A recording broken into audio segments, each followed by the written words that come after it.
Assalamualaikum warahmatullahi wabarakatuh. Halo Sobat Unamin, kembali lagi di acara yang paling seru dan yang paling spesial, yaitu Obrol bersama Unamin. Hari ini kita kedatangan tamu yang sangat spesial, yang Unamin datangkan langsung dari kampung Inggris, guys. Jauh banget ya.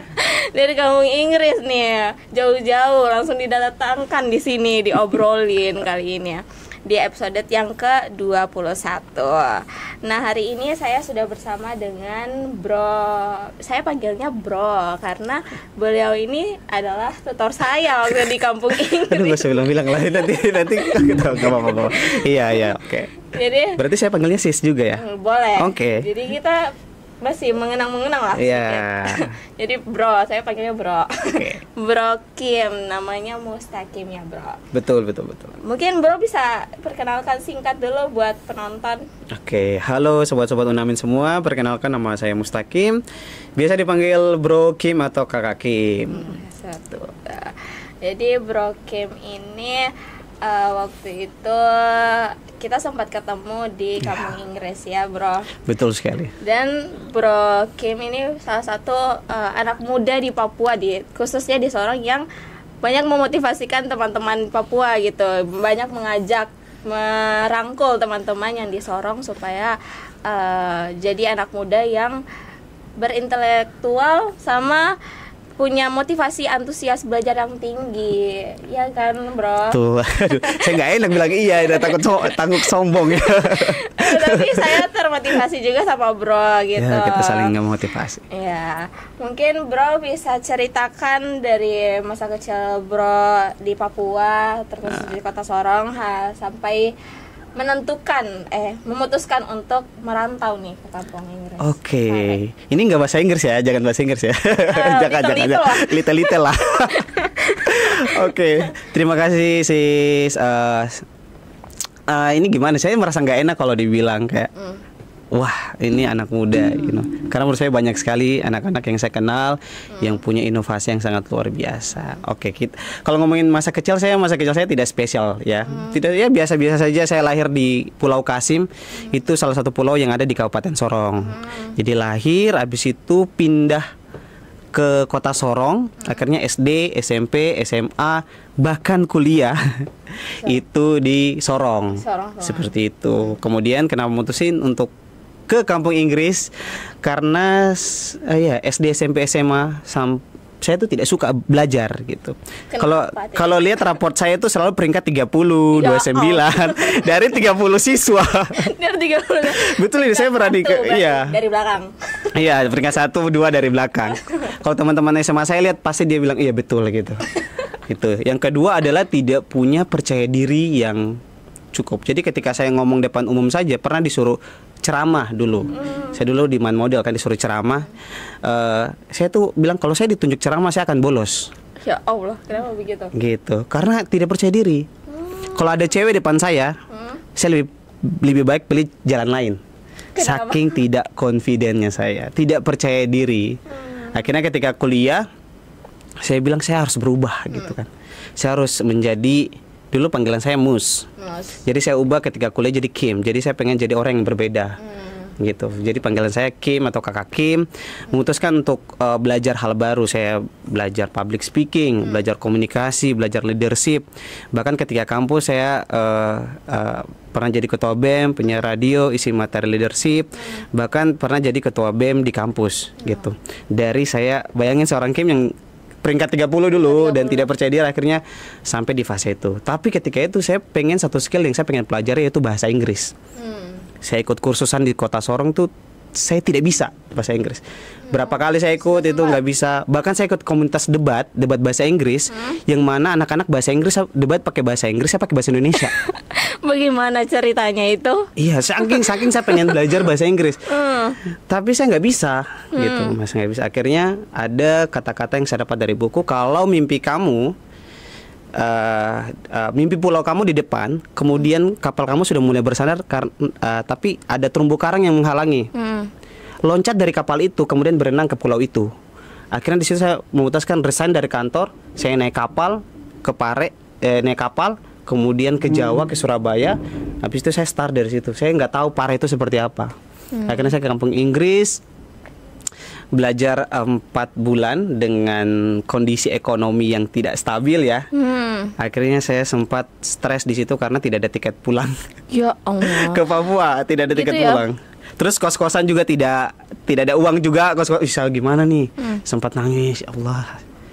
Akhirnya ketika saya selama 4 bulan di kampung Inggris, ditawarin lah sama tutor saya, Kim mau jadi tutor nggak di kursusan ini nih, tempat saya belajar. Akhirnya saya jadilah tutor di situ selama 2 tahun. Selama 2 tahun lebih jadi tutor. Akhirnya saya merasa wah ini skill ini sangat bermanfaat nih bawa ke Papua. Disitulah ketika saya kembali ke Papua, saya bukalah Sabisa English. Begitu cerita singkatnya. Bro, tadi kan bro bilang bro berangkat terus memulainya dari Surabaya. Iya. Gimana tuh perjalanannya Bro Kim? Sebenarnya saya malu ya cerita ini karena kan di Papua itu dulu tidak ada Maxim, tidak ada ojek online ya. Ya. Jadi ketika saya datang ke Surabaya saya nggak ada kenalan sama sekali. Terus tahu nggak? Saya naik ojek offline dari Surabaya ke Kediri ke Pare. Naik apa? Naik ojek? Naik ojek. Tidak naik bus, tidak naik ojek online. Saya ada ojek offline. Saya Pak ojek dong dari Surabaya ke Kediri. Literally. Betul sekali. Saya dari itu 2 jam lebih saya naik motor, saya bayar 300.000. Saking tidak tahu Jawa itu seperti apa gitu. Bukan Jawa juga sih, daerah Surabaya, daerah Kediri itu gambarannya seperti apa sih. Tapi karena saya sudah loncat dari kapal itu, saya bilang kan ada kata, saya sudah nekat, ya saya mau saya harus selesaiin. Kira berangkat, saya belum mandi, terus masuk di ruangan speaking 1, bayangin. Kok bro senekat itu? Apa motivasi bro sampai bisa pergi ke Surabaya? Maksudnya kok seberani itu gitu? Iya. Karena gini, saya tipikal orang yang ambisius sekali. Kalau saya pengen, saya akan ngelakuin itu. Saya harus dapat gitu. Saya tidak perlu waktu berapa lama. Dan menurut saya skill bahasa Inggris, dua skill yang menurut saya sangat bermanfaat untuk anak-anak Sorong, bahkan semua, yaitu komunikasi gitu. Terkhususnya bahasa Inggris. Oleh sebab itulah saya merasa wah bahasa Inggris sangat penting. Tapi saya belum dapat lingkungan yang cocok di Sorong, cocok untuk belajar bahasa Inggris biar cepat. Akhirnya, dan saya juga pernah janji sama teman-teman sekolah saya dulu, ayo kita ke kampung Inggris gitu. Kita ada 5 orang bestie gitu kan. Tapi tidak ada yang jalan karena sibuk kerja, sibuk kuliah apa segala macam. Akhirnya oke, saya punya tabungan, saya 3 bulan ke kampung Inggris pakai kapal. Iya sebenarnya pengen naik pesawat tapi ya finance juga kan. Iya betul, meminimalisir kan. Iya itu hampir 6 juta itu kalau bolak-balik ya. Iya kan? Betul. Mahal banget. Terus apa motivasi? Apa yang bikin Bro Kim tuh kayak saya harus ke kampung Inggris? Dari mana datangnya informasi itu? Oke, informasi itu sebenarnya dari guru saya di sekolah. Saya lihat saya senang cara ngajarnya gitu. Terus kita nanya-nanya teman-teman sini belajar di mana, Miss gitu. Oh, saya belajar di kampung Inggris. Dari situlah saya mulai, tapi guru itu tidak terlalu lama ngajar di sekolah kan. Akhirnya kita punya mimpi untuk ke kampung Inggris. Gitu. Sama teman-teman. Tapi ketika saya kuliah kan saya tidak tipikal orang yang tidak ikut arus ya. Teman-teman nggak mau ini, saya juga nggak mau gini. Tapi saya harus punya prinsip saya pengen. Sendiri. Ya, saya harus berangkat nih. Ya naik kapal, ya perjalanan 6 hari, ya 4 hari dari Sorong ke Surabaya. Gitu. Jadi saya harus belajar bahasa Inggris. Kenapa? Akhirnya alhamdulillah dampaknya dalam kehidupan saya alhamdulillah ada lah. Untuk berbagi. Akhirnya saya bikin kursusan, kemudian saya juga aktif di komunitas literasi dan lain-lainnya gitu. Menarik sekali. Tadi sampai pakai ojek dari Surabaya ke Pare, teman-teman, itu cukup jauh Surabaya. Tapi teman-teman yang belum pernah pergi pasti akan kaget karena saya cerita ini pasti semua ketawa dan naik ojek dari Surabaya ke Kediri ke Pare gitu. Orang naik kereta aja itu sampai 8 jam. Iya 8 jam, Iya, 8 jam. 8 jam. Itu dari Surabaya ke Pare. Gimana naik ojek? Naik ojek, bayangin saya bayar berapa, hampir nggak tahu hampir berapa, pokoknya malah saya 300 400 itu. Saya pegang tas, terus saya punya karton di sini, saya punya tas di sini. Saya jalan naik ojek. Sama ojeknya. Nggak mungkin motornya jalan sendiri ya. Iya kan? Jalan gitu kan. Kalau masuk kasih ya. Terus habis itu saya ke office.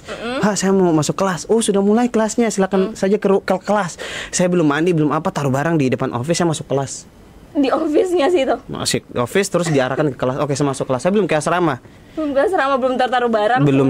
Dan tahu nggak kalau di kapal itu kan kita jarang mandi ya? Betul. Iya kan? Iya, saya juga orang kapal banget. Iya kan? Jarang. Akhirnya aduh. Akhirnya masuk kelas 12 itu kelas kosakata dulu. Akhirnya belajar di situ. Ke asrama. Terus dilarang bahasa Indonesia. Harus pakai Inggris. Dan saya pure nggak bisa bahasa Inggris waktu itu ya. Maksudnya ada aturan nggak boleh bahasa Inggris. Besoknya saya diam sendiri. Terus teman saya dia nggak bahasa Indonesia, tapi tidak juga bahasa Inggris.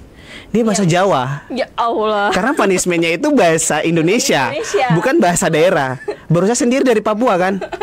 Baru saya ya bagaimana. Terus ada yang teman saya Sunda, dia sama orang Sunda pakai bahasa Sunda. Akhirnya saya lapor lah sama tutor saya, bro ini ada yang bahasa daerah nih gini-gini. Akhirnya mereka dihukum, nggak boleh bahasa daerah, bahasa Inggris gitu. Oke. Akhirnya selama 2 bulan, akhirnya saya bisa bahasa Inggris di sana. Gitu. Karena saya juga pernah ini. Naik apa? Naik ojek? Bukan. Oh, kira naik ojek.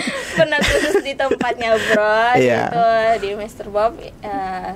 Kita kalau pakai bahasa Indonesia tuh ada punishment-nya. Iya, gitu. punishment-nya betul. Jadi cukup tertantang kita. Ya, betul. Terus di sana tuh kalau mau pakai bahasa Indonesia pakai how to say. How to say. Atau enggak chat lewat WA, cara bilangnya gini gimana gitu. How to say mau pergi kamar mandi. Nah, ya, betul. betul. Ada yang kayak gitu, dia nggak bisa, belum terlalu bisa speaking lah, ngomong. Masih sedikit-sedikit. Jadi sedikit-sedikit tuh dia bilangnya how to say. Itu capek banget sumpah. Ya. Itu capek banget kalau nggak bisa bahasa Inggris terus tiba-tiba disuruh bahasa Inggris sih. Kayak wow. Betul. Bahkan saya tuh orangnya tegas sekali kalau English area ya. Saya bahkan kasih mata-mata. Jadi tiap minggu itu saya ganti mata-matanya, dan mereka yang di asrama itu tidak tahu. Misalnya 30 member nih. Saya ganti mata-matanya tiap hari. Misalnya mata-matanya Bro Tauji gitu kan. Tauji. Tapi teman-temannya tidak tahu. Nanti Tauji lapor ke saya, Bro Kim ada yang bahasa gitu. Besok hari kedua saya ganti lagi. Saking saya disiplinnya English daerah. Kenapa? Karena saya bilang when you speak bahasa, ketika kamu ngomong bahasa Indonesia, kamu sudah membunuh 2 mimpi. Mimpi teman kamu dan mimpi kamu sendiri. Bahkan di tembok asrama saya bilang speaking English or die, bahasa Inggris atau mati gitu. Wow. Itu saya saking tegasnya English area gitu. Dan makanya orang bilang nggak enak sama gue. Ya nggak apa-apa, saya nggak perlu, saya kembalian dengan kamu ini, nggak usah masuk di asrama gitu. Tapi memang pembawaannya kursusan saya itu memang fun gitu, kemudian relax gitu. Makanya saya bilang oke, nggak apa-apa daerah sini English area, tapi di pojokan sana kalian boleh bahasa Indonesia. Jadi kalau teman-teman ngomong, jadi ada pojokan kecil, mereka situ pakai bahasa Indonesia. Oh gitu. Tapi tidak semua member ya, kadang-kadang angkatan member ya. Oh di sini lantai 1 bahasa Inggris, lantai 2 bahasa Inggris, rooftopnya nggak apa-apa deh bahasa Indonesia untuk minggu pertama. Supaya saya pendekatan emosionalnya dekat dulu nih. Dalam dunia pembelajaran itu kita bukan hanya transfer ilmu pengetahuan gitu. Untuk mentransfer ilmu pengetahuan apapun itu kita harus pendekatan personal dulu. Iya, betul. Emosional, nongkrong dulu basa-basi. Bro, kenapa belajar bahasa Inggris? Ada yang kerjaan lah, ada ini. Wah, mimpi kamu gede ya. Akhirnya itu pendekatan ilmunya masuk. Oh, berarti kamu harus kayak gini-gini. Nanti itu menurut saya kalau kita pengen belajar itu bukan hanya transfer ilmu pengetahuan, tapi pendekatan emosional sangat penting. Makanya ketika selesai kelasnya itu masuk di kamar-kamar, bro buka pintu gitu, saya langsung ngomong, ngajak ngobrol, ada yang masih tidur. Tapi memang di hari pertama itu saya sudah bilang jangan ada yang tutup pintu, saya akan masuk dalam kamar untuk ngomong gitu. Seperti itu karena saya nanya apa sih daily activity-nya dia, kayak Habis ngapain? Habis ngapain hari ini nih gitu. Who's the best tutor? Ya, who's your day? Who's the best tutor in your class gitu. Oh, ada bro ini gini. Oh, dia pembawaannya gini. Ya, saya basa-basinya gitu. Jadi hampir saya pulang cari makan, saya masuk di kelas. Masuk di kamarnya mereka, terus ajak basa-basi kayak gitu.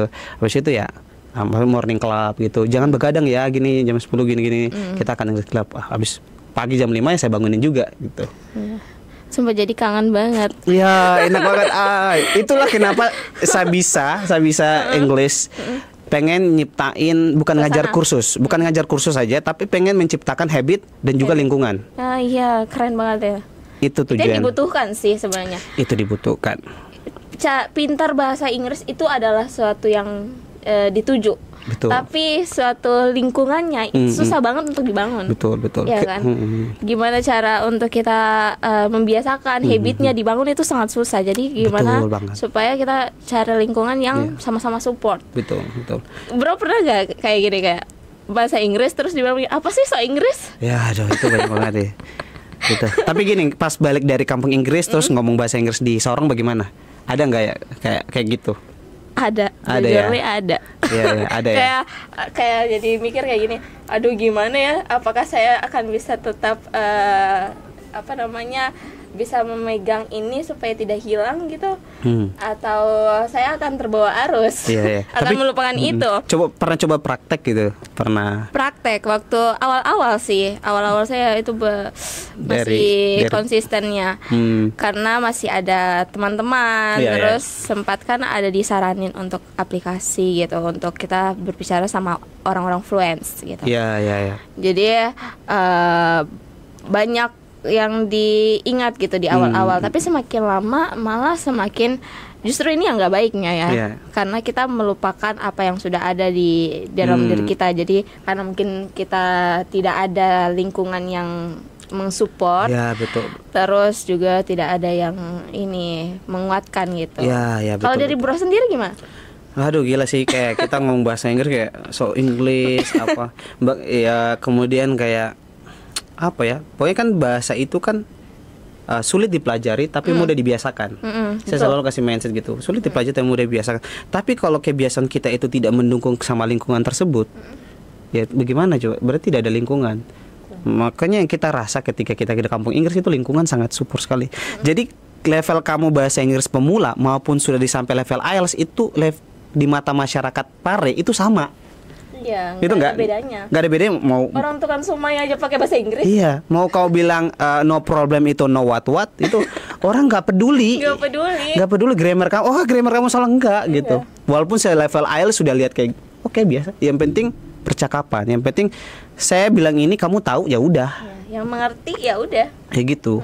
Makanya itu ya di Sorong ini kan masih apa ya, masih tabu dengan hal-hal itulah. Dan saya mewajarkan hal itu karena memang tidak ada lingkungan. That's why kalau di Sabisa kamu jadi member, kamu bisa join English Clubnya. Itu walaupun kamu member aktif maupun non aktif. Jadi saya ikut kursus nih 3 bulan. Terus habis itu saya udah bisa ngomong bahasa Inggris. Kita ada English Club, datang mungkin kita bikin 2 minggu sekali atau seminggu sekali. Itu tergantung kita bikinnya kapan. Dan itu free untuk member-member yang sudah tidak aktif. Kita mencoba untuk lingkungan karena bahasa Inggris itu yaitu habit lagi. Seperti itu. Begitu aja. Jadi saya pernah ini balik dari Pare itu buka program ya seperti kampung Inggris tapi gratis gitu kan, free gitu. Oke, yang siapa waktu itu daftar ada 50 orang. Buka, saya udah buat modul pembelajarannya, wah itu sudah matang banget lah yang saya buat khusus nih. Tapi ketika di lapangan di kelas itu cuma 5 orang yang datang, 6 orang, itu pun tidak konsisten. Seperti itu. Ya tidak konsisten, tidak. Wah akhirnya kan saya ngerasa ilmu yang saya belajar selama 2 tahun sia-sia. Akhirnya saya putuskan bahwa ternyata orang itu kalau ilmu kalau gratis itu akhirnya value-nya hilang. Terlalu menggampangkan. Iya, beda sekali kalau kita buka kursusan bayar sekian, oke, akhirnya dia akan mikir, wah saya sudah bayar masa nggak ikut gitu. Iya, betul. Itu bedanya kalau kelas kenapa saya memutuskan jadikan Sabisa English ini kursusan? Karena gitu, saya pengen orang-orang yang datang ke Sabisa betul-betul niat, betul-betul profesional, betul-betul menganggap ilmu itu lebih berharga daripada uang. Menurut saya uang itu alat untuk mencapai tujuan. Oh 5 tahun, 10 tahun ke depan ini Sorong akan jadi pusat pariwisata misalnya. Saya udah tahu apa yang saya butuhkan. Oh bahasa Inggris. Betul bahasa Inggris. Iya kan, maksudnya apalagi sekarang kalau kita lihat Sorong pertumbuhan ekonomi sama pendidikan tidak stabil. Kalau ekonomi sama pendidikan tidak stabil, yang bahaya orang-orang lokal. Kenapa? Karena dia akan mendatangkan pekerja dari luar untuk perusahaan-perusahaan yang masuk di situ. Exactly. Misalnya saya ada salah satu perusahaan yang baru dibuka di sini. Saya nggak akan sebut, tapi memang dia selalu mendatangkan SOP-nya. Memang harus mendatangkan karyawan dari luar, gitu. Misalnya nih, kalau satu perusahaan masuk, terus SOP-nya itu harus bisa bahasa Inggris. Kalau orang lokal nggak bisa bahasa Inggris, coba ya diambil di luar. Iya betul ya. Seperti itu. Apalagi sekarang nggak ada mall baru sekarang kan, reklamasi, ada gedung-gedung perkantoran. Pertanyaan siapa yang akan duduk di dalam situ? Mengisi itu. Ya, karena apa? Pendidikan sama ekonomi tidak stabil. Yang bahaya apa? Orang-orang lokal. Kalau tidak bisa mengejar kualitas manusia yang diinginkan oleh perusahaan ataupun fasilitas publik. Misalnya juga ada rumah sakit, ada sekolah yang memang modern lah. Tapi kalau orang-orang lokal tidak bisa, tidak punya keahlian untuk di fasilitas itu, ya panggil dari luar. Betul. Yang diperlukan adalah yang punya, yang kualitasnya. Gitu. Sedangkan kalau misalnya warga lokal nggak punya, berarti ya mau tidak mau dari luar. Dari gitu. Luar. Makanya itu saya bilang kenapa saya terjun di dunia pendidikan, karena ekonomi sama pendidikan di Sorong itu tidak stabil. Lihat aja setelah COVID sampai ke sini, seberapa berkembangnya kota Sorong fasilitasnya. Udah ada mall, udah banyak hotel, ya reklamasi lagi apa segala macam, gitu. Kemungkinan akan datangkan orang-orang dari luar untuk mengisi itu. Kalau kita sendiri tidak pengen berubah. Makanya saya pernah dengar ada statement dari satu pejabat publik, dia bilang para perusahaan yang masuk harus mengutamakan orang asli Papua. Yang 3, pertama mama bapak Papua suka asli, kemudian campuran, yang terakhir ada yang lahir besar di Papua. Ya itu kita kembali lagi, kita tidak boleh bersandar sama kebijakan itu. Karena betul. Perusahaan masuk atau bisnis masuk, dia pengen nyelesain masalah orang di dalam. Dan dia butuh orang yang bisa, yang punya kualitas, pendidikan. Nah di sini kan kita tidak boleh bersandar saja sama pemerintah. Kita harus ada diri, kapasitas kita cukup nggak sih? Iya betul. Kembali ke diri. Makanya itu kenapa saya semangat sekali belajar, karena saya tidak pengen tertinggal. Karena saya sudah pernah ke Jawa, saya sudah lihat orang-orang sangat ambisi untuk belajar, sangat kompetitif. Bahkan saya sempat insecure, wah anak ini pintar sekali gitu. Wih saya sudah jadi ketua BEM, sudah ikut gini. Ternyata saya masih dibawa gitu. Saya hanya mengukur diri saya sebatas region saja, region daerah saya. Saya bayangin kalau orang-orang Jawa ini, teman-teman saya kalau ke Papua tertinggal. Makanya itu saya ambisi untuk belajar. Ini tanggal 28 lagi saya ada ikut pelatihan. Di mana? Di Jakarta. Ada ikut pelatihan pengembangan diri juga. Keren banget. Dan ini saya merasa bahwa saya walaupun ngajar, saya merasa saya masih belum cukup sampai sekarang. Itu. Terus masih ada yang perlu dikembangkan. Betul sekali. Otomatis yang paling penting itu soft skill kayak komunikasi. Kenapa saya bisa itu fokus ke speaking? Karena komunikasi itu sangat penting, yang paling ditamakan. Ini sangat menarik sekali ya bro. Gimana bro punya motivasi atau strategi yang paling besar untuk tadi bilang, kan ada salah satu pejabat yang bilang kalau nanti harus mengutamakan putra-putri daerah, bilangnya putra-putri daerah. Sedangkan tadi ekonomi Ekonomi, perkembangan ekonomi di Kota Sorong. Iya, sama pendidikan tidak stabil. Nah, gimana tuh strategi Bro Kim untuk kayak maksudnya menstabilkan itu? Upaya dari Bro Kim sendiri kayak gimana? Jadi kalau saya itu punya 2 kelompok yang dibentuk. Pertama itu memang untuk kursusan bahasa Inggris, saya bisa English course. Kedua memang komunitas literasi. Komunitas literasi namanya Gubuk Literasi Sorong. Itu benar-benar fokus ke dunia pendidikan, fokus di sosial, bukan bisnis. Jadi kita targetnya itu anak-anak kecil. Untuk ngajar di beberapa kampung. Tapi sekarang kita punya kampung binaan itu di Kabupaten Sorong, Kampung Maibo. Jadi tiap minggu sore kita ke sana ngajar literasi. Dan juga bukan hanya sifatnya teknis, tapi kita ingin kasih mindset ke anak-anak kecil. Mimpi kamu apa? Jadi TNI, jadi dokter. Karena kalau kita ngajarnya sifatnya teknis, ngajar membaca, ngajar itu, mereka akan sudah selesai di kita saja. Tapi kalau kita selalu ngebus ke motivasi mimpi, mereka akan bagaimanapun mereka akan cari cara untuk sampai ke situ. Nah, itu kita punya komunitas namanya Gubuk Literasi, orang fokusnya ke situ.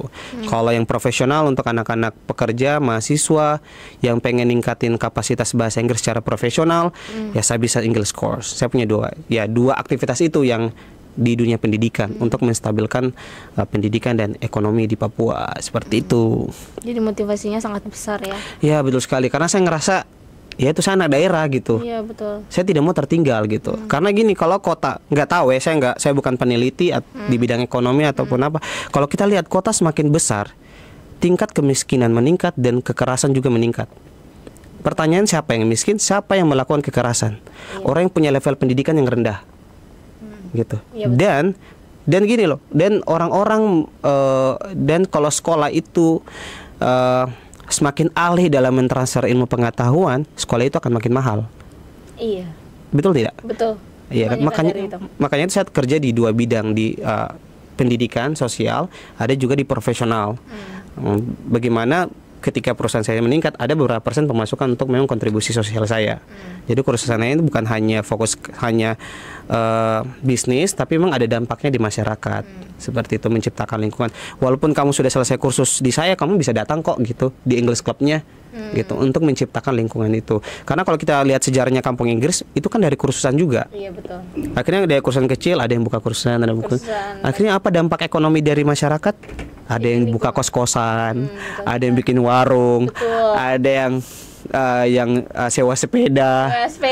Akhirnya perekonomian itu betul-betul merasa dampak sama masyarakat lokal, bukan hanya pendatang.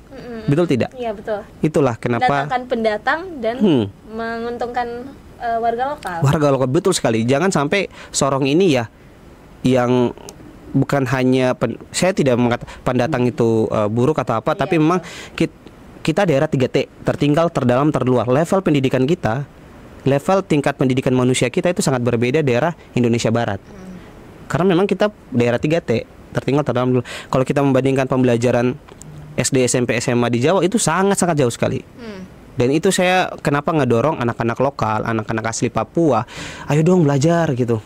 Jangan sibuk nongkrong, ada hotel ada mall baru sibuk foto-foto, ada hal baru upload di sosial media. Kenapa kita tidak shiftkan berapa persen pemasukan uang kita untuk belajar hal baru gitu.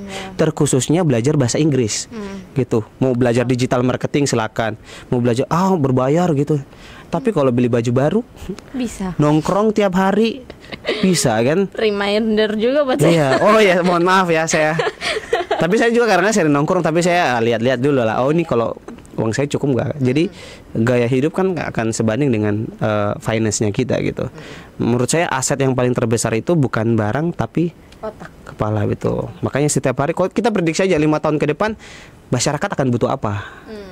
Skill apa yang paling dibutuh? Oh, digital marketing, personal branding, bahasa Inggris, ini. Nggak apa-apa deh kita keluarin uang untuk belajar itu. Kalau itu bisa menyelesaikan masalah kita 5 tahun, 10 tahun ke depan. Dan kita tidak akan tertinggal. Itu sampai sekarang juga saya masih belajar tentang belajar IELTS, belajar personal branding, belajar tentang digital marketing, kemudian belajar pengembangan diri. Bahkan setiap sebulan saya beli 2 buku tiap hari. Saking saya suka baca buku. Wow, exactly. Gitu. Bayangin saya SMA dulu tidak suka baca buku, tidak suka belajar, peringkat 30 dan menjadi Kim yang seperti sekarang. Kenapa? Karena saya tidak mau tertinggal. Seperti itu. Keren banget sih. Ya? Wow. Ini acara Maria Teguh. terlalu banyak motivasi ya. Jujur saya dulu tuh paling benci banget juga sama kayak Bro Kim kayak bahasa Inggris. Benci banget kayak membaca dan menulis, tapi sekarang tuh kayak lebih suka kayak koleksi buku. Kadang bukunya tertumpuk, tapi kalau di waktu luang tuh suka banget kayak koleksi buku, kayak cari hal-hal baru gitu. Iya. Karena gini loh, kebiasaan itu kebentuk karena lingkungan. Iya betul. Jadi ada buku Atomic Habit itu kan yang bilang kalau pengen memulai kebiasaan baru atau mempertahankan kebiasaan yang bagus, buat itu mudah diakses. Makanya kalau saya itu tiap hari pasti bawa buku. Kalau kita tidak bawa buku pasti larinya kemana? Ke handphone. Atau enggak kita lari ke tempat-tempat yang habitnya yang kurang bagus.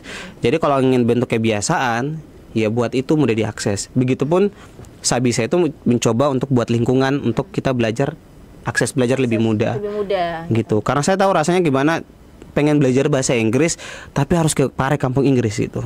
Jauh. Perjalanannya, finance-nya juga. Bayangin saya tidak ada banyak yang uang untuk berangkat ke Pare, saya naik kapal. Terus saya balik juga naik kapal lagi. Iya lagi. Saking pengen belajar, saya bilang, aduh, saya effort ini belajar kan. Makanya ketika saya buka kelas gratis di Papua waktu itu di Sorong, orang banyak daftar tapi tidak konsisten. Saya merasa apa yang saya perjuangkan itu dianggap sia-sia. Maksudnya ilmu saya akhirnya dianggap remeh gitu. Dianggap remeh. Makanya akhirnya value-nya hilang. Oleh sebab itu saya buka kursusan betul-betul orang yang pengen niat gitu. Jadi motivasinya sangat besar karena apa yang sudah dikeluarkan ini effortnya sangat besar. Iya gitu. Jadi tidak mau kayak tersia-sia gitu ya. Saya juga kan dulu waktu mahasiswa itu tipikal orang yang tidak mau jual beli pengetahuan. Kalau ada yang mau datang, saya sharing, saya kasih apa yang saya bisa tuh. Saya kasih, tidak usah berbayar. Tapi di lain sisi, karena gini, kayak menurut saya, ya itu yang tadi, kalau sekolah atau lembaga itu semakin ahli dalam mentransfer ilmu pengetahuan, skill apa saja, dia akan makin mahal. Pertanyaan bagaimana orang-orang yang tinggal di pedalaman, orang-orang yang punya ekonomi tidak mampu, yang kurang lah, kayak kita yang misalnya Ke bawah. akhirnya kita merasa ilmu itu akan pantas bagi orang-orang yang berduit. Tapi di lain sisi lagi saya belajar karena saya punya pengalaman itu, ternyata ketika saya buka gratis, orang akhirnya value-nya nurun.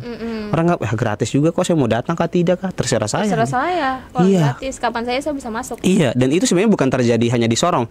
Di Kampung Inggris juga gitu, banyak English Club. Saya tuh English Club ada ikut 2, English Club TOEFL sama IELTS, nama IELTS Circle. Jadi saya ikut. Terus juga ya gratis. Dan saya konsisten dengan hal itu, tiap hari saya datang. Terus yang ketiga, kita juga pernah buat English Club untuk anak-anak Papua. Anak-anak Papua khususnya, bukan Indonesia Timur, Papua. Kita buka, tapi ya itu kok tidak konsisten karena gratis. Di Pare, Kampung Inggris. Tidak konsisten. Khususnya Papua, tapi tidak konsisten. Kesadaran belajar kita di Papua itu masih kurang ternyata, di Sorong terkhususnya. Jadi makanya itu saya benar-benar fokus di dunia pendidikan karena pengen nyelesain masalah itu. Even itu di luar, khusus untuk anak Papua, bahkan mereka kayak menggampangkan ya. Iya, menggampang sekali. Karena gini loh, secara psikologi bukan hanya, kalau saya lihat ya, memang bukan hanya di Papua ya. Manusia lah terkhususnya, semua manusia kalau lihat hal itu gratis akhirnya menggampangkan ilmu.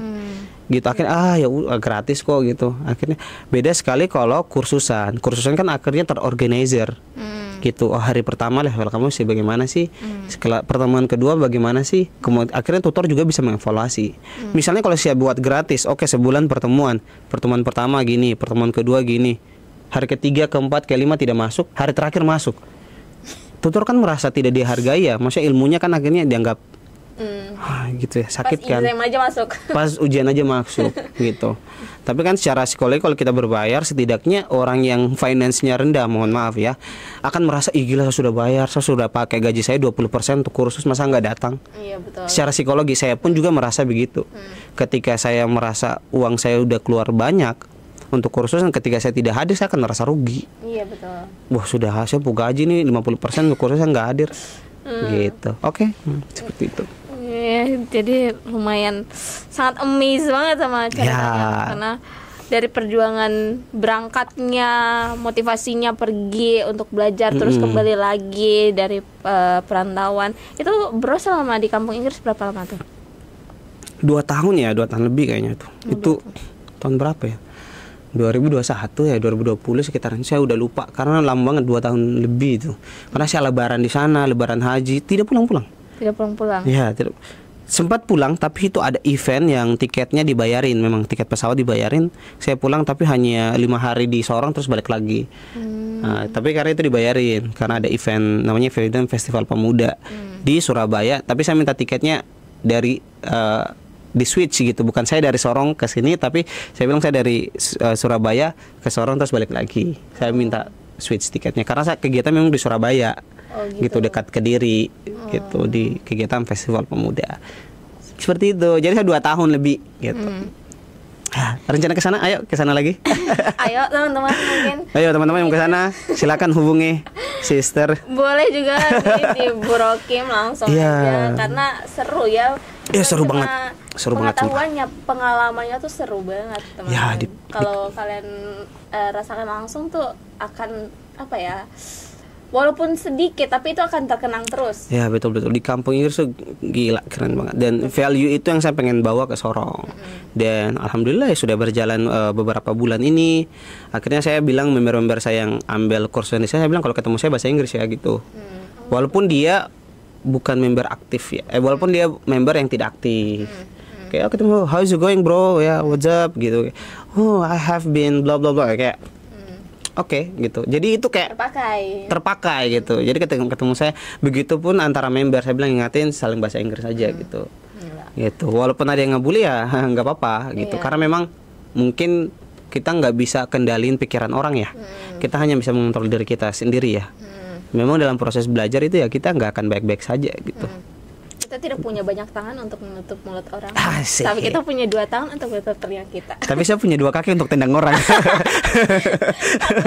Iya kan kalau enggak langsung ditendang. Iya. Jadi itu ya motivasinya tuh besar banget gitu. Jadi apa program tadi kan Bro Kim bilang ada 2 program ya. Bro Kim buat untuk anak-anak Papua.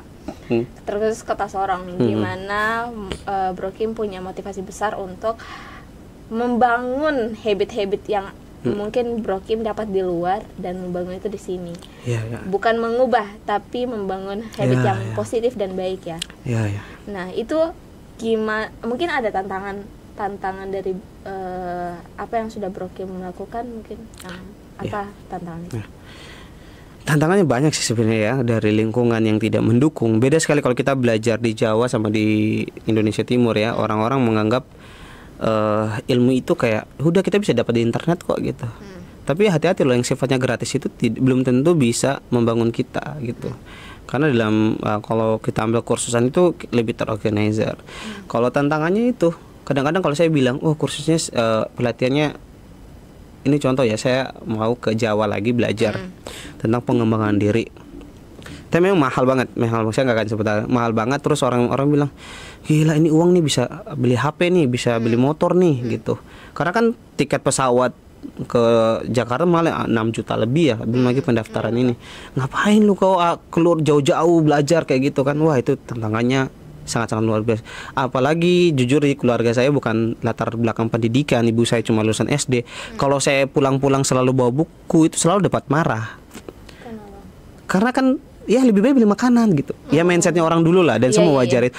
Ngapain sih beli buku, lebih beli baju. Karena tipe kalau orang yang jarang beli baju, beli pakaian. Bahkan ini sweater dikasih sama member Mister member Mister Bob ya. Jadi ini dapat dari member. Jadi member ada kasih Bro Kim, ini saya ada oleh-oleh, saya dibelikan, dikasih karena memang nggak tahu lah, kita nggak tahu apa yang dia rasakan ketika di kelas saya. Tapi dia ngerasa oh ini untuk Bro Kim gitu, ya udah dapat, saya dikasih jam tangan. Banyak lah, misalnya kita punya budaya kasih hadiah untuk tutor. Tapi itu bukan kewajiban, dan rata-rata itu perempuan. Iya, perempuan jangan. Wah banyak sekali sumpah. Dan saya ngerasa kayak ya saya nggak mau. Oh iya ada para jahat ya. Saya tidak ada para jahat, sumpah nggak ada. Jangan-jangan Bro yang para jahat. Nggak ada, saya nggak ada para jahat. Karena kenapa saya sudah bilang kayak anak-anak kayak sister kan, saya bilang tutor itu termasuk saya, nggak tahu yang lainnya, termasuk saya itu tidak mungkin mungkin mereka tidak tahu para jahat itu apa ya. Para jahat itu keras atau gebetan di kampung Inggris. Alasannya apa? Punya gebetan biar termotivasi untuk belajar. Gitu. Jadi masa pacaran masa PDKT-nya pas periode itu dipare saja gitu. Nanti pas sudah selesai. Iya. Sudah selesai, enggak ada lagi. Iya, anak-anak muda kan. Bahkan ada yang sudah saling tahu mereka punya pacar di luar pare, tapi jalan nongkrong pakai bahasa Inggris gitu. Kayak gitu loh. Itu sangat tidak baik ya teman-teman. Tidak baik, dan saya tuh selalu bilang sama sister, saya tidak punya pare jahat gitu. Maksudnya member-member jahat. Karena kenapa? Karena saya capek jatuh cinta. Capek kayak gini loh. Saya bayangin ada member datang nih. Kalau kita umur segini kalau suka orang kan bukan hanya fisik aja, tapi enak banget diajak ngobrol nih cewek kan. Iya, betul. Wah, enak sekali nih. Pas kita sudah misalnya kita jadikan para jahat ya, sehari, 2 hari, 3 hari, 4 hari, seminggu atau enggak sebulan pergi, mungkin pulang lah. Balik. Kita kan masih di pare. kita harus sedih semuanya keras ini. Besok lagi Besok ada lagi ada. angkatan lagi, angkatan beda lagi. Ada baru lagi. Terus saya suka lagi, misalnya ini nggak betul, misal suka lagi, akhirnya kan ini hati bukan terminal. Six. Betul nggak nih? Kasihan. People come and go ya, maksudnya kayak rasa capek banget nih suka orang gitu. Akhirnya saya capek untuk kayak lihat ada member, terus misalnya saya frekuensi lah, suka lah, terus merasa kayak aduh oke, nanti ada lagi yang baru gitu. Gitu akhirnya saya bilang tutor itu nggak, saya pribadi ya, maksudnya nggak ada para jahat gitu. Kalau teman-teman para jahat silakan. Nggak. Atau teman-teman merasa Bro Kim para jahat. Oke, yang merasa punya enggak. Tapi kadang-kadang saya orangnya friendly sama semua member gitu. Walaupun ya itu saya kadang-kadang sedikit introvert ya. Capek kadang-kadang ngobrol. Bahkan kalau di Pare kan di tempat kursusan kita kan biasa kan harus apa ya, wah confidence-nya luar biasa ya. Jadi interaksi sama tutor sama membernya udah kayak bestie. Iya betul. Udah harus kayak keluarga betul. Kayak keluarga banget, kayak bestie yang setiap hari ngobrol cheerful itu. Dan itu bahasa Inggris. Harus bahasa Inggris. Bahasa Inggris bayangin kamu punya bestie terus setiap hari ngomong bahasa Inggris, mau tidak mau kamu akan terikut bahasa Inggris, walaupun awalnya ya bahasa Indonesia di luar asrama ya. Gitu, akhirnya mau tidak mau bahasa Inggris. Begitupun kalau saya kayak seminggu sekali, ayo kita nongkrong di mana gitu, ayo kita collab gitu. Kita pernah collab gak sih? Pernah. Di mana ya? Kim Jae-fu sama Ho Chi-tos di ini lapangan. Oh iya. Iya lapangan itu ya. Lupa aduh. Iya kita waktu itu. Kalau nggak salah deh itu. Seru banget. Itu seru banget. Di situ kita subuh-subuh morning club. Iya morning club itu subuh-subuh ya. Itu first time aku masuk dan first time langsung dapat punishment. Kenapa pada misalnya?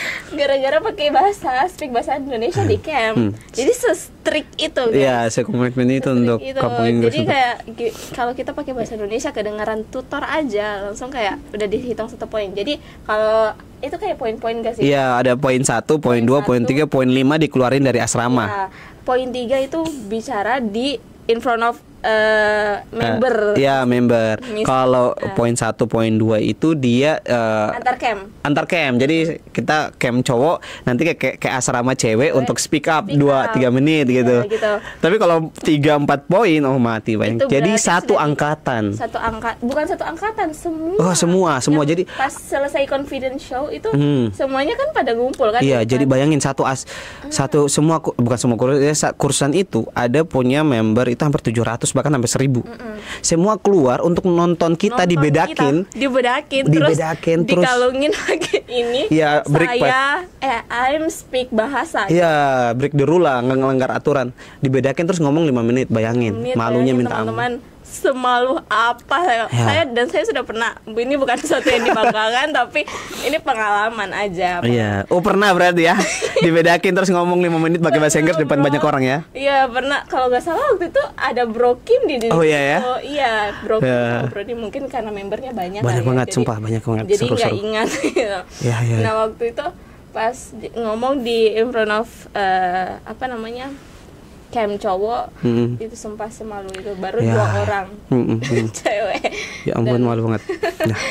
Tapi akhirnya ngeboost confident kita kan. Akhirnya kalau kita mau ngomong bahasa Inggris dimanapun, akhirnya kita udah biasa aja, sudah sering dapat hukum kok. Iya betul. Jadi di situ ngebangun confidence saya untuk kayak udah biasa. Jadi kayak sudah pernah ngomong di depan itu terus. Jadi kayak itu kan melatih kita untuk mengingat bahasa yang kita ini. Betul. Ketika kita dalam ketika dalam kondisi tertekan, kita akan lebih cepat belajar. Betul. Kan setiap kalau nggak salah sore itu ada program apa gitu. Pokoknya setoran kayak hari ini tentang motivasi apa yang akan kamu lakukan 5 tahun ke depan. Iya ada topik itu. Nah itu kan biasa kita tulis pakai bahasa Indonesia dulu, terus ditransfer ke bahasa Inggris. Nah itu tuh jadi ketanam banget di otak. Iya. Jadi kayak keingat banget. Betul. Karena kalau pertama biasanya minggu-minggu pertama kita izinkan siswa untuk nulis nulis nanti bulan-bulan selanjutnya dikoreksi grammarnya. Biasanya bulan kedua, bulan ketiga baru dikoreksi tulisan grammarnya ya. Kalau speakingnya kadang-kadang kalau saya pribadi tapi ada yang tutor yang memang strict di grammar, ada memang yang hanya fokus di speaking. Kalau saya betul-betul di bulan pertama, bulan kedua saya pengen dia ngomong aja dulu gitu. Bahkan ada member saya yang betul-betul nggak bisa bahasa Inggris. Dia bilang run itu run. Bayangin, run itu run loh. Tapi saya tidak koreksi karena memang saya tidak ingin menghancurkan confidence dia ngomong. Tapi itu memang minggu pertama, minggu kedua gitu. Tapi when I say oh I run, oh nanti dia akan tanya sendiri, run itu artinya apa? Oh lari, oh bukan run ya. Oh gitu. Ya, Jadi dia tersadarkan. Jadi kosakata itu akan tertanam kalau dia punya histori atau punya kejadian. Dibandingkan kita hafal 1000 vocab satu hari, besok lupa. Tapi kalau kosakata itu kita pakai keseharian, kemudian kita tidak tahu bahasa Indonesia, bahasa Inggrisnya, kemudian tanya tutor, oh ini artinya, itu lebih tertanam di long term memory, di memori jangka panjang. Akhirnya kita prakteknya enak. Kayak gitu. How to be itu kan sudah terbiasa. How to say bla bla bla bla. Kalau enggak pokoknya banyak bahasa-bahasa kayak dipakai seharian gitu. Jadi kalau di kursus di kampung Inggris kan kita wajib bahasa Inggris, tapi untuk peningkatan level grammar sama pengucapan itu kan ada di kelas-kelas itu kosakata. Jadi kan peningkatan ada kosakata, pengucapan dan juga grammar. Dan itu kan ambil di kelas-kelas. Tapi walaupun di luar kelas ya kita biasa aja, maksudnya nggak koreksi grammar, koreksi itu apa. Tapi kalau dalam kelas betul-betul dia fokus. Ini kelas apa sih grammar? Oh berarti grammarnya diubah. Ini pronunciation, berarti pronunciationnya diubah. Iya, karena kelas itu memang betul-betul untuk ningkatin part of English gitu kan. Tapi kalau di luar ya biasa kok bilang know what kah? Orang tidak peduli gitu. Yang penting saya ngomong bahasa Inggris. Gitu, kecuali kamu minta feedback. Bro, feedback saya dong kalau saya salah ngomong. Oke, setiap kamu ngomong saya akan kasih feedback. Tapi kalau tidak, saya lihat kalau ketika saya kasih feedback ke member, dia ngerasa confidence-nya jatuh, kayak ngerasa kan kelihatan kalau orang atau akhirnya nggak bisa ngomong, gagap. Saya nggak akan koreksi dulu, berarti belum cukup. Jadi kayak biarin aja dulu. Mau salah kah ini, hantam aja dulu. Iya, biar confident. Iya, yang penting dia ngomong apa, saya tahu, udah cukup itu aja. Itu kalau semua itu saya implementasikan di Sabisa English. Jadi kita fokus pada speaking dan juga fokus sama confident. Itu aja dulu. Tapi kalau setiap naik level ada speaking satu kan. Setiap naik level itu ada perkembangannya khusus. Oh, nanti sudah speaking kelas level ini udah mulai masuk di pengucapannya dibetulin, grammarnya dibulin. Kalau dia sudah nyaman ya dengan bahasa Inggris, pokoknya kalau dia ketemu Bro Kim, wah udah bisa ngomong bahasa Inggris tiap hari. Biasanya itu bulan pertama, bulan kedua, bulan ketiga baru saya masuk, saya pukul dengan grammar. Oh gitu ya.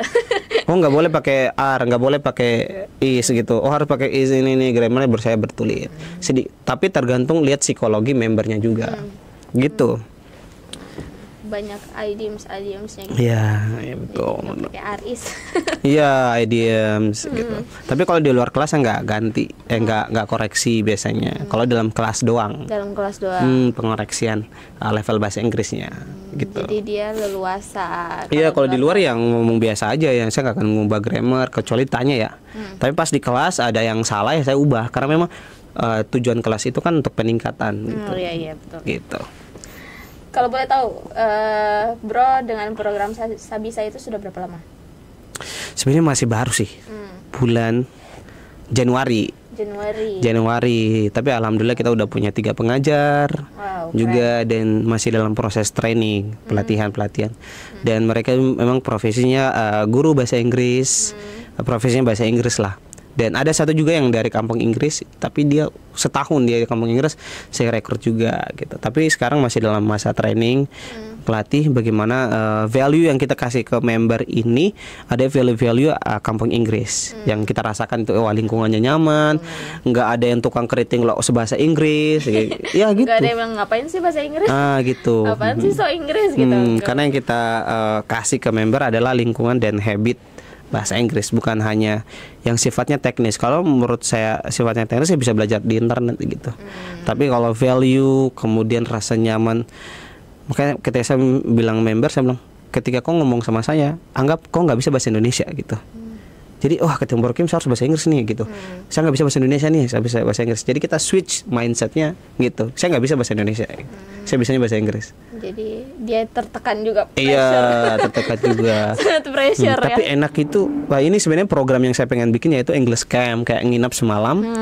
Itu kita full bahasa Inggris. Wow, itu keren sih. Enak banget. Nanti ada games, ada kita kasih ada punishment sih. Hukumnya dikasih bedak apa, banyak konsep yang saya sudah pikirkan ke depannya.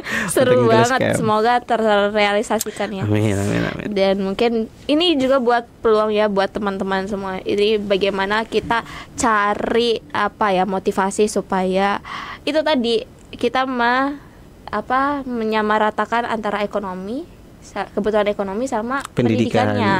Jadi jangan terkalahkan dari pendatang, tapi dari masyarakat lokal ini juga punya potensi-potensi yang harus dikembangkan dan yang bisa dilihat gitu. Betul. Jadi yang mengisi perusahaan-perusahaan di sekitar ya warga lokal. Iya, warga Betul. lokal karena kapasitasnya sudah kecapai ya.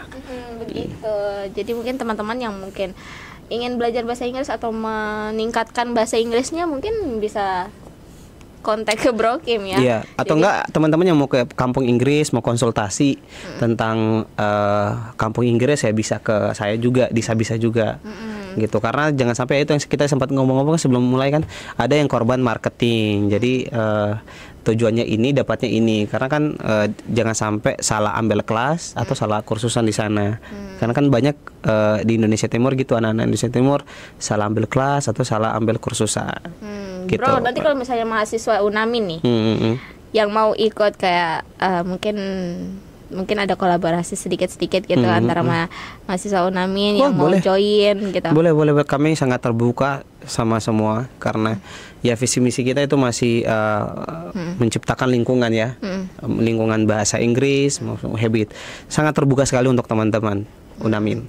Oke. Gitu teman-teman. Jadi sangat ini ya, amazed gitu sama apa yang sudah disampaikan. Mungkin teman-teman yang bingung atau mungkin yang ingin membangun habit yang sangat positif gitu bisa join, dan mungkin kembali lagi ke teman-teman sendiri gitu, tergantung dari pribadi masing-masing mau nggak berkembang, mau atau mau stuck di situ-situ aja gitu.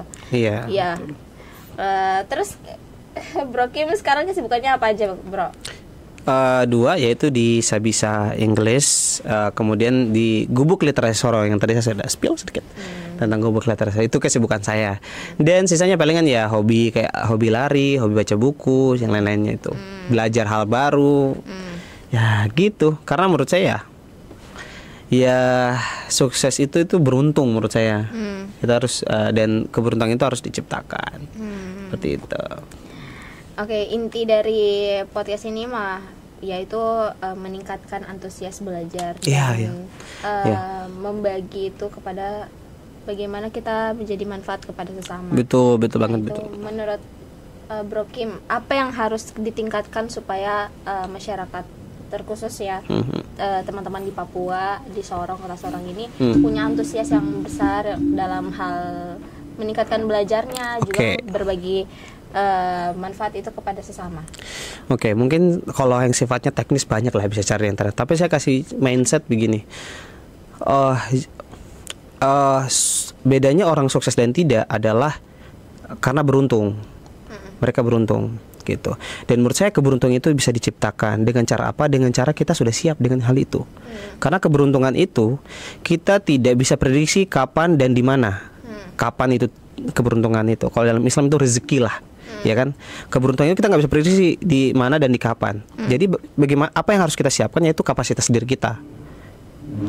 Misalnya ini kita ditawarin pekerjaan dengan gaji 40 juta misalnya, tapi di luar negeri dan harus bisa bahasa Inggris.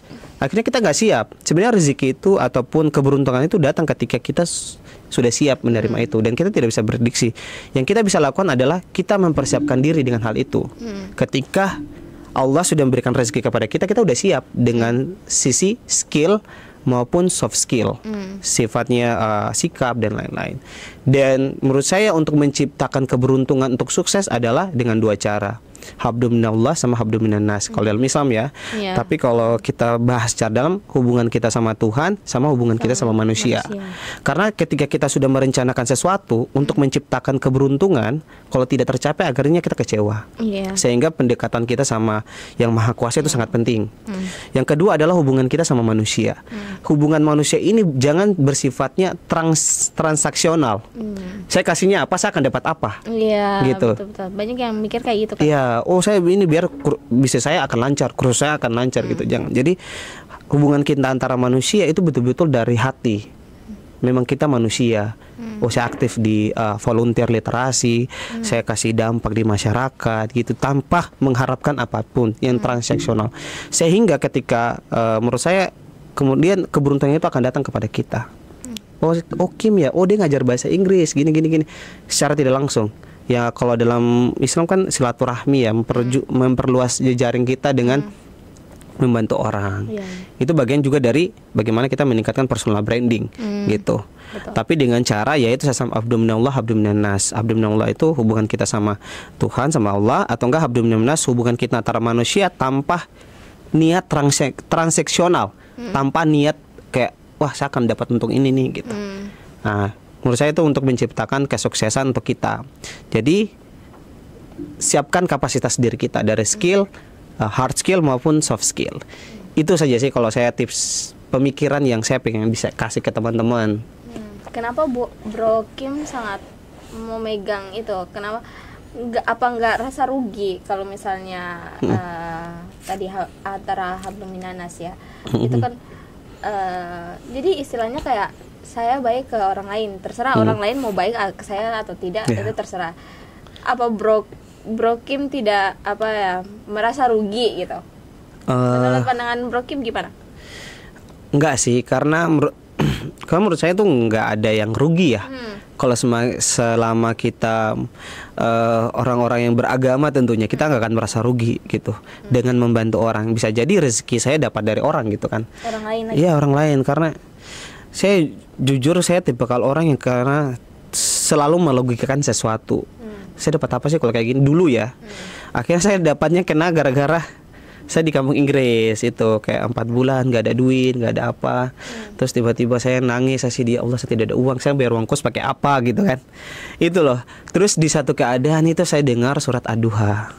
Surat Ad-Duha, terus saya baca tentang asbabul nuzulnya atau asal usul surat Duha itu diturunkan. Itu ketika Nabi lagi depresi, lagi stres karena Jibril tidak memberikan wahyu. Dan saya merasa saya di posisi yang sama kayak Nabi gitu. Terus suratnya, kemudian Jibril turun kasih surat Ad-Duha. Allah saja menjanjikan matahari akan terbit loh. Kenapa kamu saya tidak percaya? Wow.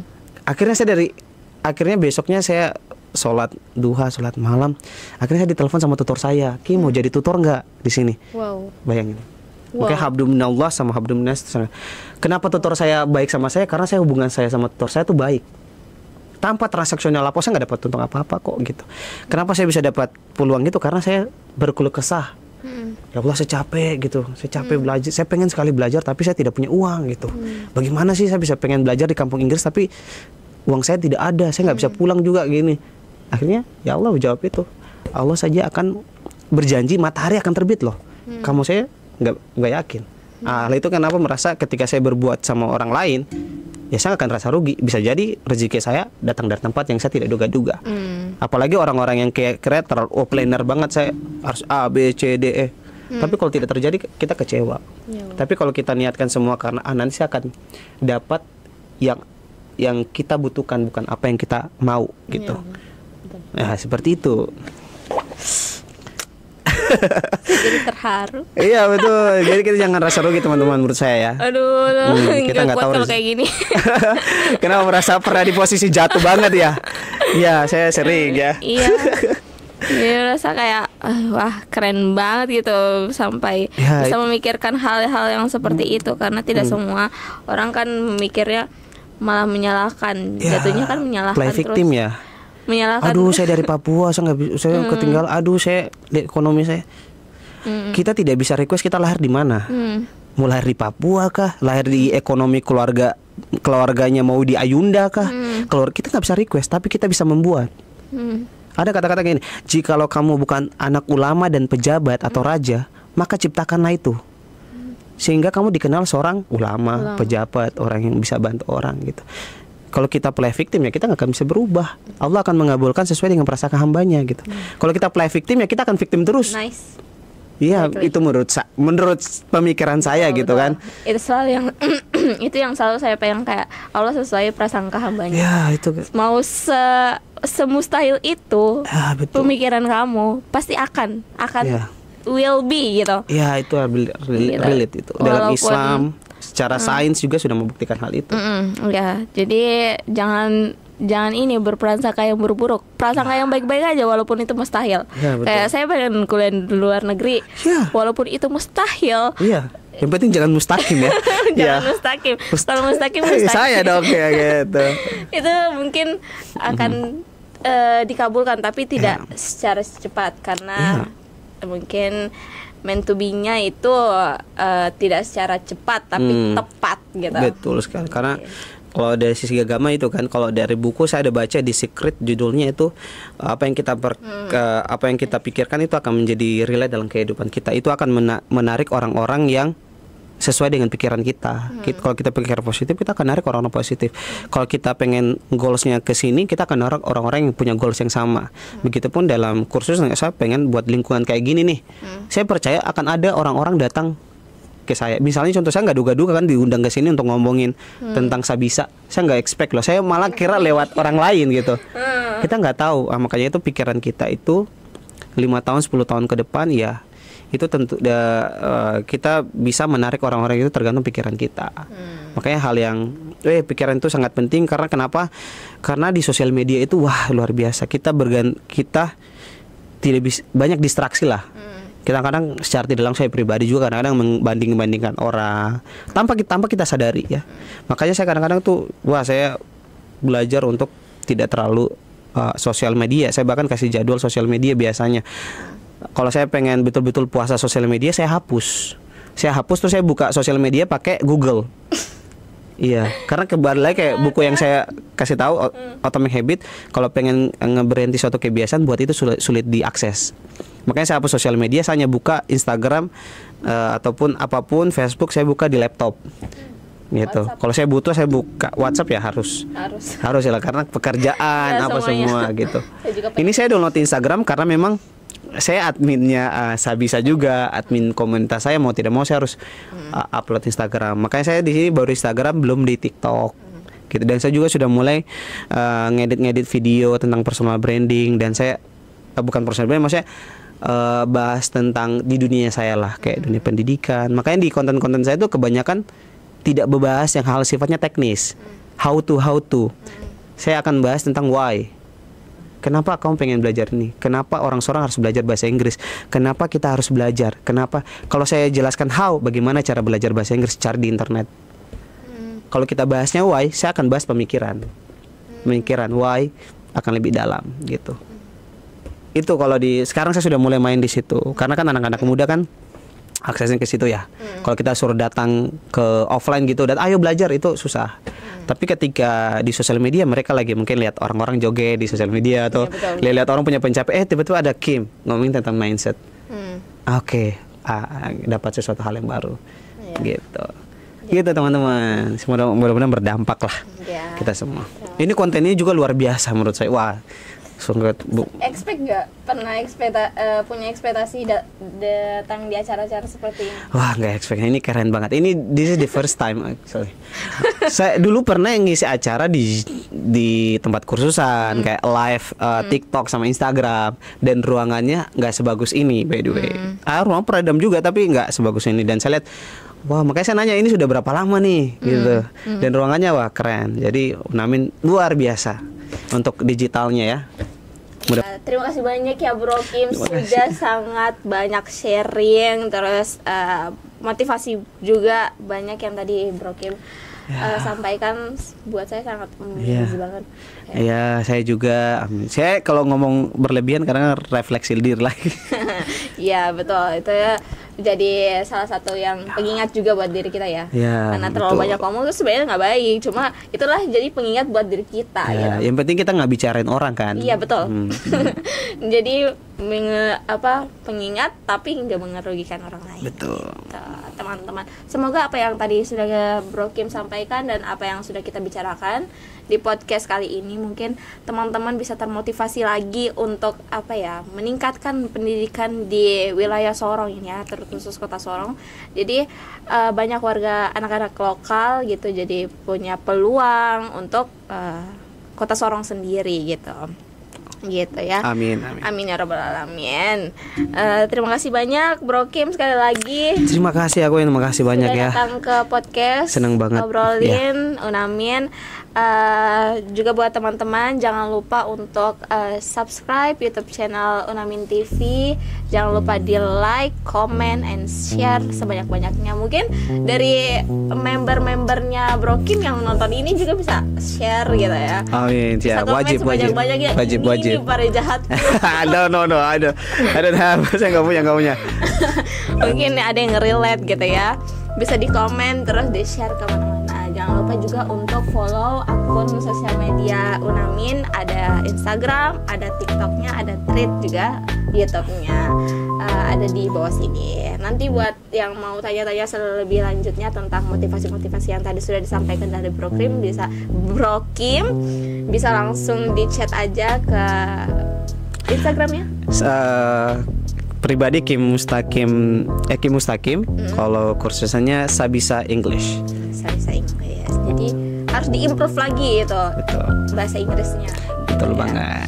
Terima kasih teman-teman yang sudah menonton. Assalamualaikum warahmatullahi wabarakatuh.